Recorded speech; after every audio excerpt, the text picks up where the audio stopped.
I know. You may be thinking, well, reference checking isn't the most fun part of recruiting. And I won't stand here and tell you that I enjoy making the calls either.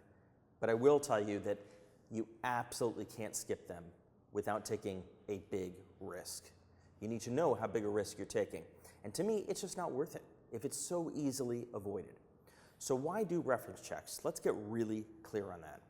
We're looking to validate what we've observed firsthand in the interviews and the test drive. There's nothing that I can do or you can do to assess a candidate that compares with someone who's worked with them for 2 years or 5 years or more. The good news is I can save you a ton of time and pain. And here's the secret. Referenceability is as vital as the reference checking itself. I'm going to repeat that. Referenceability is as important as reference checking. So we're no longer going to hire someone who's not referenceable in the first place. And we're going to ask them early in the process. And if they're not referenceable, we're done. So in the very first phone screen, I say, I know that this is skipping ahead 3 steps, but if we get to the point of extending an offer, who at that point would your references be?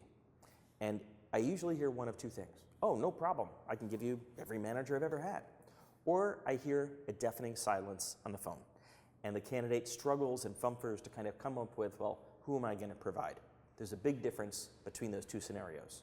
So right up front, I refuse to advance anyone who's not going to be referenceable because I know I'm never going to get comfortable, and neither should you. Now, when it comes time to actually provide references, I also look at who the candidate gives me versus who they omit, who's missing from the list. And specifically, I'm looking for the percentage of direct managers they've had from the past 10 years. So can they give me 100% of them, every manager they've had, or maybe only 1 out of 5? And that's a yellow flag. So if they can't volunteer the majority of them, I'm concerned.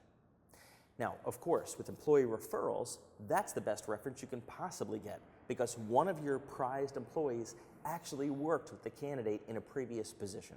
So take those really seriously, even though you're still going to check references just to validate. Okay, how many references should we check? That's something that people ask me all the time. And the answer is that you're the one who has to live with the consequences. So the question is really, how big a risk do you want to take when you make this hire? And it depends on the impact of the role. When I hire for a CEO, I might check 15, 20 references or more. I'll spend days on it because that might be a bet the company hire. I cannot afford to be wrong. And you've probably had situations like that too, where it's a crucial project or a critical time of year, and if you get it wrong, you're tanked. But in other cases, these stakes aren't quite as high.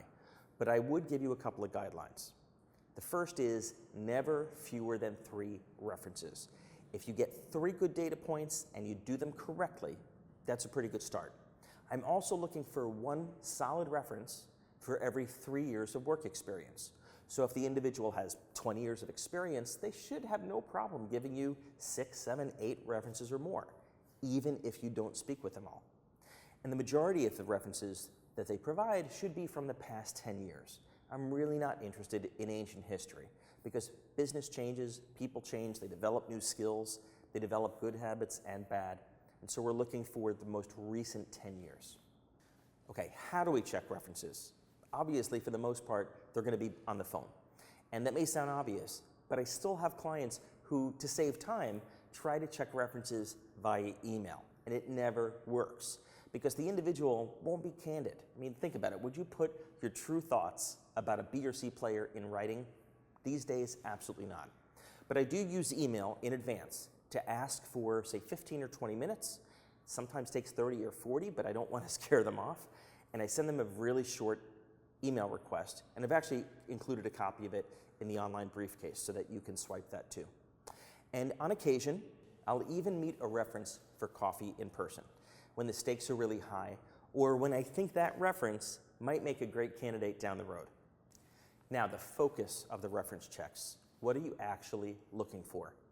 Obviously, first are any lingering concerns that you might have uncovered from the interviews or the test drive.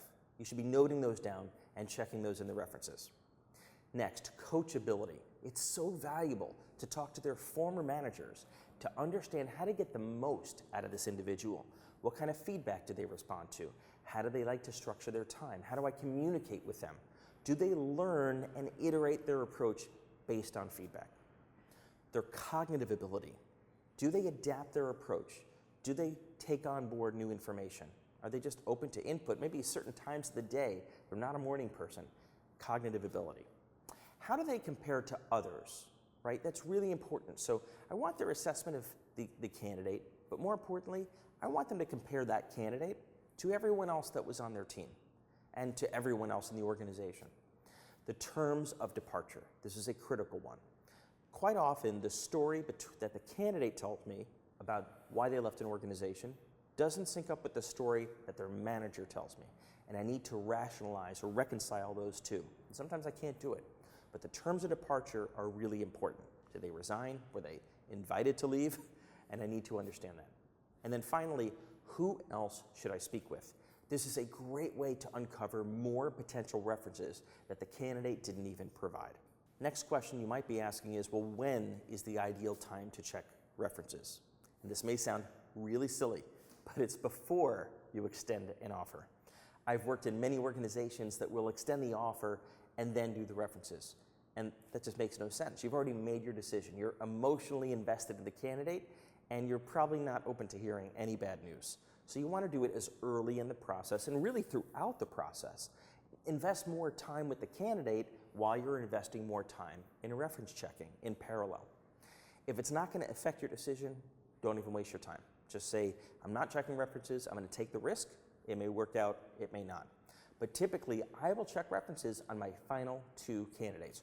Presuming they did well in the test drive, I'm going to check references for both and actually use that as an input into my final decision. And it's frequently the tiebreaker. The last question, who should check references? The answer might surprise you, and that's the focus of our next lesson. In the meantime, a little bit of homework for now. I just want you to read through the reference call do's and don'ts, and you'll find that in the online briefcase that accompanies this lesson. I'll see you in a bit.